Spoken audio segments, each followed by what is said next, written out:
तुम्हारा नाटक मुझ पर कोई असर नहीं करने वाला, पता है क्यों? क्योंकि शुरुआत में तुम्हारा बदला हुआ रंग देखकर मैं सिर्फ तुमसे नाराज था, लेकिन आज तुम्हारी बातें सुनकर नफरत हो गई है मुझे तुमसे। आप लोगों ने नंदिनी मैडम को जितना सर पर चढ़ाना है ना, आप लोग चढ़ा दीजिए। हमारे पैरों की जूती के बराबर भी ना है वो। और हमारे को जो चाहिए था वो तुम्हारे को मिल ही गया है। तो आप लोगों के प्यार और आप लोगों की नफरत से अब हमारे को कोई फर्क नहीं पड़ने वाला, समझे आप लोग?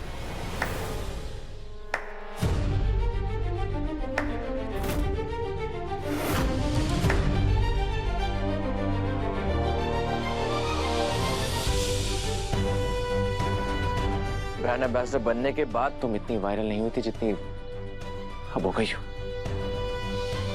समझ नहीं आ रहा है कि तुम हो कौन,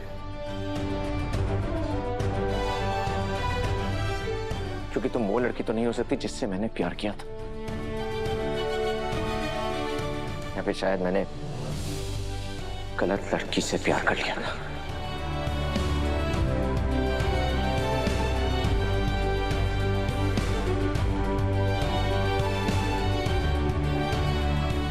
हरे को आपकी नफरत और आपके नुकसान में से किसी एक ने चुनना था धनी, तो मैंने आपकी नफरत ने चुना, क्योंकि मैं देवी हुक्म और आपकी मेहनत खराब होते हुए नहीं देख सकती थी। वादा करो मुझसे, देव और खुद के बीच की जितनी भी गलत फहमियां हैं वो दूर करके रहोगे। मैं वादा करूं बड़े हुक्म, पर मारे को अब बड़े हुक्म से किया वादा भी निभाना है। मैं अपना रिश्ता सुधारने की पूरी कोशिश करूंगी। चौहानों को खुद हमारे सर पर ब्रांड एम्बेसडर का ताज रखना ही होगा। साज, अब हम सबको यही लग रहा है कि वसुधा ने जानबूझ के ये वीडियो इंटरनेट पे डाला है, तो हमें सच का पता करना चाहिए। बिल्कुल बिल्कुल सही कह रही हो तुम चंदा। हमें हर हाल में पता लगाना होगा कि ये वीडियो किसने और क्यों वायरल किया है।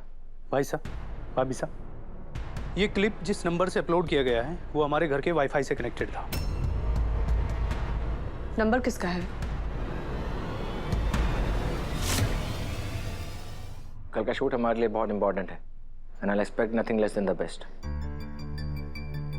Sure. Okay, yeah, we'll be there by 2.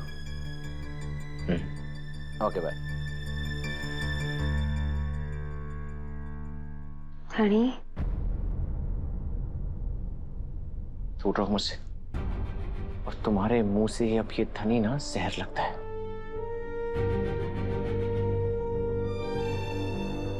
ऐसे मत बोलिए,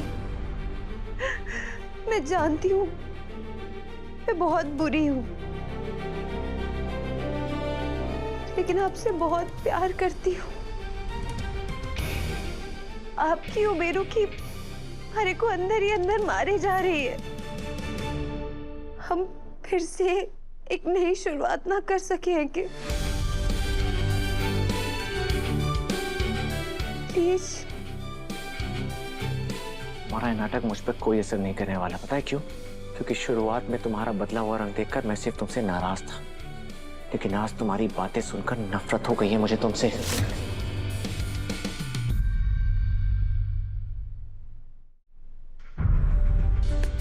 जब ये आंखें पास होती थी ना, तो इनके प्यार और मासूमियत में मैं घंटों डूबा रहता था, लेकिन अब इन आंखों में मुझे सिर्फ फरेब और लालच दिखाई देता है। इसलिए इन आंखों को देखना तो दूर, इनके बारे में मैं सोचना भी नहीं चाहता। जिस तरह पूरे रीति रिवाज निभाकर मैंने तुमसे शादी की थी ना, उसी तरह एक एक फॉर्मेलिटी पूरी करके मैं तुमसे शादी तोड़ूंगा, और तुम देखती रहना।